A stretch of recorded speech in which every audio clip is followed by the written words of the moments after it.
What is up, guys? Welcome back to the channel. It is Nick from Worked Training and Nutrition, and today I'm going to walk you through 2 kettlebell exercises that will help you build a rock solid core. Now, these aren't your traditional ab exercises, but they will attack the abs from every single angle. Let's walk through the first one and I'll explain some of the benefits and why I really like it for building a strong core. All right, so for the first exercise up, you want to grab a moderate sized kettlebell, and we're going to be doing a single-sided kettlebell squat. Now, the reason why I really like this exercise for building a core is because one of the main functions of the core is to stabilize the spine. So kind of the general consensus around both of these exercises is that we're working on core stabilization, which is one of the main functions of your core, is to stabilize your spine. So we're kind of gonna attack all 3 sides of the spine by forcing it to contract and stabilize the spine. Now, in this first move of the single-sided kettlebell squat, we're gonna actually be stabilizing laterally because we're gonna have to try to keep our spine vertical because we have weight loaded on one side, so we don't want this to happen. So our core, our obliques, our low back all have to stabilize in order to keep this spine in a nice vertical line, as well as we have to fight anti-flexion. So because the weight is loaded on the front of the body, we don't want the core to collapse. So not only is the core including your abs, it also is your low back. Your core wraps around your entire body. So what we're gonna do is start off with a kettlebell. You could also do this with a dumbbell as well. You're just gonna load that dumbbell up on the shoulder. It's a little bit more comfortable with a kettlebell though. So you're gonna clean the kettlebell up. You wanna try to keep a nice vertical forearm.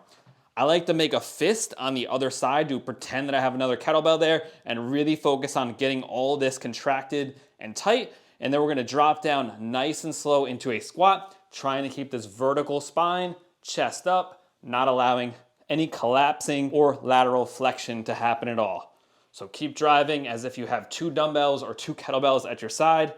Drive through the heels, keeping those abs locked out the entire time, exhaling at the top. That's our first move. That attacked our lateral stabilization and our anterior flexion. We had to resist those 2 things during that movement.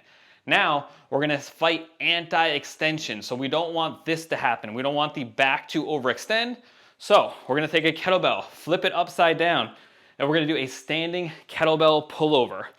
So I like to grab it upside down, tuck the elbows in nice and tight. Big focus here is on tucking the tailbone underneath, getting those abs nice and tight, flexed.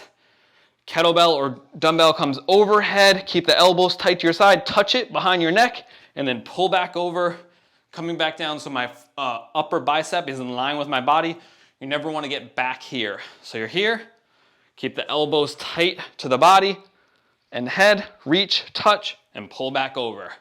The main point is that when you get to right here, you're gonna want to push your hips forward. And this is what we're gonna try to resist. We don't want this to happen in order for it to touch.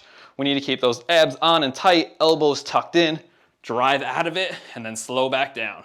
It doesn't look like much, but after a set of 10 to 15, and I'm only using a 20-pound kettlebell here, you really start to feel this light up your abs. This is an awesome combo of exercises that I like to use together to build rock solid abs as well as a strong spine.